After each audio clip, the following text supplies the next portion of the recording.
रंजिश के चलते ही इस आरोपी चंदन ने उन चारों को गोली मार दी, मृतका के पूरे परिवार को गोली मार दी, जहां पर उसका जो पति था वो भी इसमें मौजूद था और उसके 2 बच्चे भी इसमें शामिल थे। अमित लगातार हमारे साथ जुड़े हुए हैं। अमित, परिवार का क्या कहना था? जो परिवार था मृतका का या फिर जो मृतक का जो परिवार था, क्या उनको इस बात की कोई जानकारी थी? देखिए, जब SC का मुकदमा दर्ज हुआ था और पूनम ने जब छेड़छाड़ का मुकदमा दर्ज कराया था, तब आस पड़ोस के लोग जब जिनसे हमारी बातचीत तब कहीं ना कहीं किसी को भनक लगी इसके संबंध पूनम से थे, मधुर संबंध थे और जब ये संबंध खराब होते हैं धीरे धीरे, उसके बाद ही SC का मुकदमा दर्ज पुलिस के जरिए कराया गया और पूनम अपने परिवार के साथ रायबरेली रहती थी, लेकिन जैसे ही उसके पति का ट्रांसफर हुआ वो अपने पति के साथ यहाँ हो गई थी।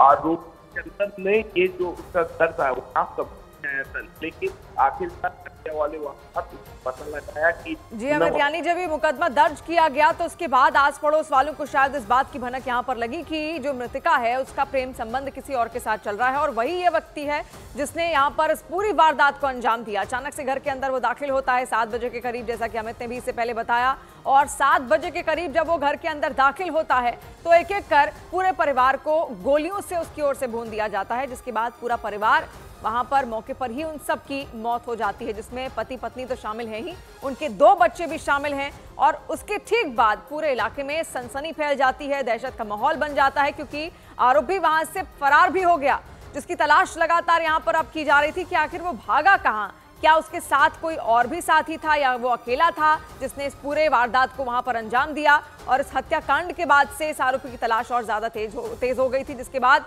यूपी STF ने इसको अब ढूंढ निकाला है और कहा यह जा रहा है कि आगरा एक्सप्रेसवे के आसपास कहीं ये पकड़ा गया और वहां से भी इसने भागने की कोशिश की थी और पुलिस की पिस्टल से पुलिस को ही धमकाने की कोशिश उसकी ओर से जब की गई तो उसके बाद पुलिस को भी जवाबी कार्रवाई यहां पर करनी पड़ी और उसके पैर में यहां पर जाकर गोली लग गई है। अमित से हम और डिटेल में यहां पर समझना चाहेंगे। अमित, और क्या चीजें निकलकर सामने आ रही हैं? अब तक जो शुरुआती इन्वेस्टिगेशन जहां तक पुलिस पहुंची है वो क्या कह रही है, किस ओर इशारा कर रही है? देखिए, पुलिस का इन्वेस्टिगेशन साफ है।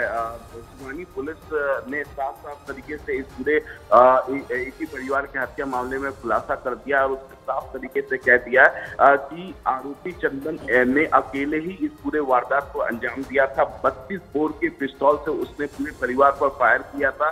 पिस्तौल के अंदर 9 गोलियां थी, ताबड़तोड़ उसने फायर किया पूरे परिवार के ऊपर। आखिरी में वो अपने आप को भी मार लेना चाहता था, लेकिन जब उसने खुद को गोली मारनी चाहिए उस दौरान मिसफायर हुआ, जिसके बाद डर के मारे वहां से फिर आरोपी चंदन फरार हो गया। जब वहां से भागा उसके बाद पुलिस जो है लगातार दबिश दे रही थी आरोपी चंदन को गिरफ्तार करने के लिए।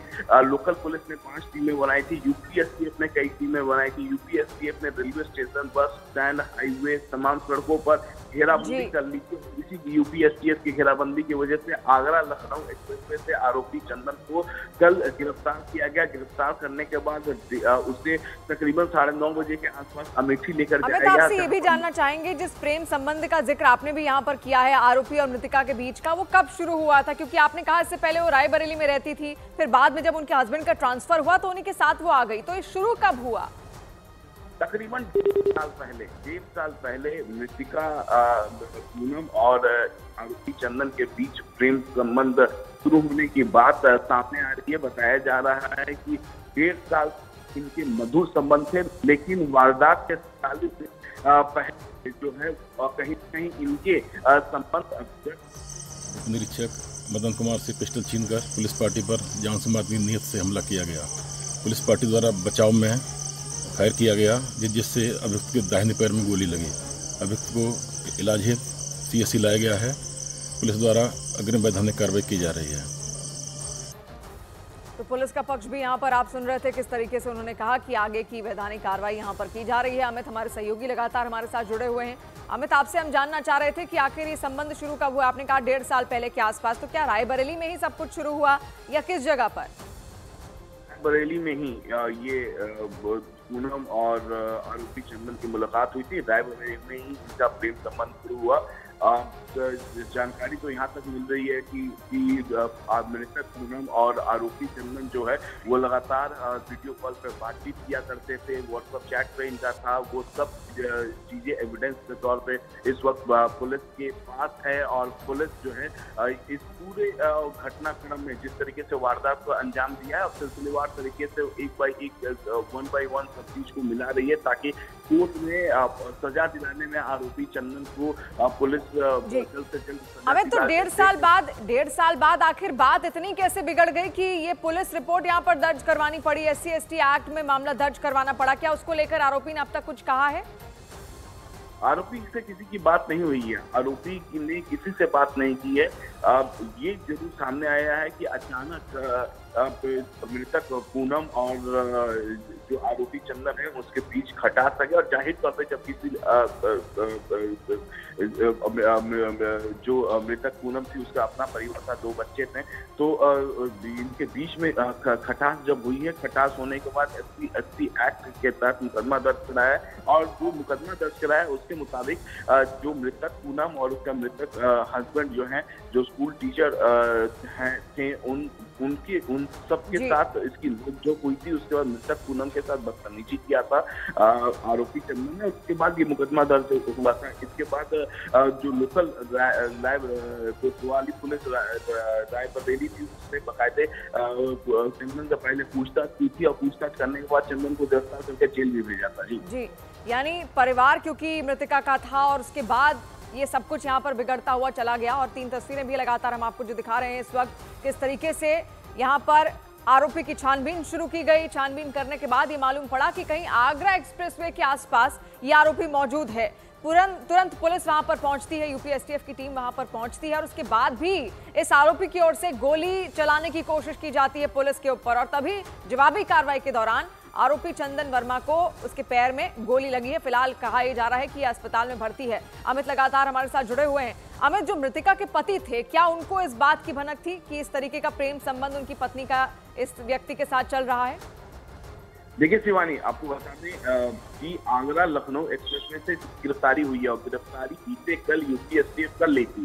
गिरफ्तारी के बाद उसको अमेठी पुलिस को UP-STF ने हैंडओवर कर दिया था कल शाम 8-9 बजे के आसपास। और उसके बाद बाकायदे अमेठी पुलिस ने आरोपी चंदन को सामने रखकर प्रेस कॉन्फ्रेंस की थी, वारदात का खुलासा किया था।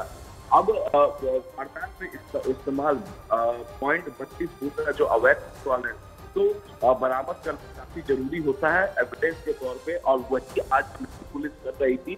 आरोपी को लेकर वो निकली थी .32 का जो अवैध पिस्तौल था उसको बरामद करने के लिए निकली थी। तभी ये दरोगा का पिस्तौल छीनकर वहां से फरार होने की कोशिश किया। बचाव में अमेठी पुलिस ने आरोपी को अपना इनकाउंटर किया, हाफ इनकाउंटर है ये, उसके पैर में गोली लगी है। आरोपी इस वक्त अमेठी के CSC में एडमिट है जहां पर उसका इलाज चल रहा है और जाहिर तौर पे इलाज उसकी पूरा हो जाने के बाद एक फिर से पुलिस इसी तरीके से .32 का पिस्तौल को पहले बरामद करेगी और वारदात किस तरीके से अंजाम दिया, कैसे कैसे प्लानिंग, बुलेट कहाँ उसने पार किया था, क्या वो तमाम बात उसको लिखेगी, जिसके बाद कोर्ट में इन बातों को बताएगी ताकि आरोपी चंदन को जल्द से जल्द सख्त से सख्त सजा दी जाए। क्योंकि कल सरकार के मंत्री महेंद्रेश्वर शरण सिंह भी वहां पर घटनास्थल पर पहुंचे थे वारदात वाली।